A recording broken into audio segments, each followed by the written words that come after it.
এই জায়গাটা কতটা গ্যাপ দেখতে পাচ্ছেন, আর এই জায়গাটা কোনো গ্যাপ নেই। এই যে এক্সপেনশন ভালভটা পুরো স্ট্রেট আছে, এটা ব্যান্ড আছে। এই দুটো এই গ্যাপটা বাড়াতে গেলে আর এই এক্সপেনশন ভালভটা সোজা করতে গেলে এই যে পাইপ লাইন আছে একটু ড্যামেজ হতে পারে। স্যার, আমার এসি টেকনিশিয়ান কি বলল আপনি ঠিক বুঝতে পেরেছেন? যে আপনার পুরনো যে পার্টসটা রয়েছে সেই পার্টসের সঙ্গে যে পাইপটা, যেটা এক্সপেনশন ভালভের যে পাইপটা উঠছে, সেই পাইপটার কিন্তু যথেষ্ট ক্লিয়ারেন্স রয়েছে কোর থেকে। আর এখানে আপনি যে পার্টসটা এনেছেন সেইটা এই কোর থেকে কিন্তু কোনো ক্লিয়ারেন্স নেই।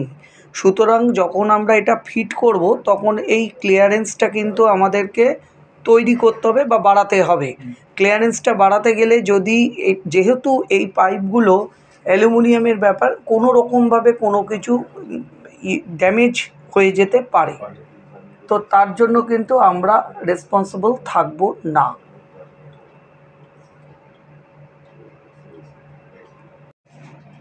এই জায়গাটা কতটা গ্যাপ দেখতে পাচ্ছেন, আর এই জায়গাটা কোনো গ্যাপ নেই। এই যে এক্সপেনশন ভালভটা পুরো স্ট্রেট আছে, এটা ব্যান্ড আছে। এই দুটো এই গ্যাপটা বাড়াতে গেলে আর এই এক্সপেনশন ভালভটা সোজা করতে গেলে এই যে পাইপ লাইন আছে একটু ড্যামেজ হতে পারে। স্যার, আমার এসি টেকনিশিয়ান কি বলল আপনি ঠিক বুঝতে পেরেছেন? যে আপনার পুরনো যে পার্টসটা রয়েছে সেই পার্টসের সঙ্গে যে পাইপটা, যেটা এক্সপেনশন ভালভের যে পাইপটা উঠছে, সেই পাইপটার কিন্তু যথেষ্ট ক্লিয়ারেন্স রয়েছে কোর থেকে। আর এখানে আপনি যে পার্টসটা এনেছেন সেইটা এই কোর থেকে কিন্তু কোনো ক্লিয়ারেন্স নেই। সুতরাং যখন আমরা এটা ফিট করব তখন এই ক্লিয়ারেন্সটা কিন্তু আমাদেরকে তৈরি করতে হবে বা বাড়াতে হবে।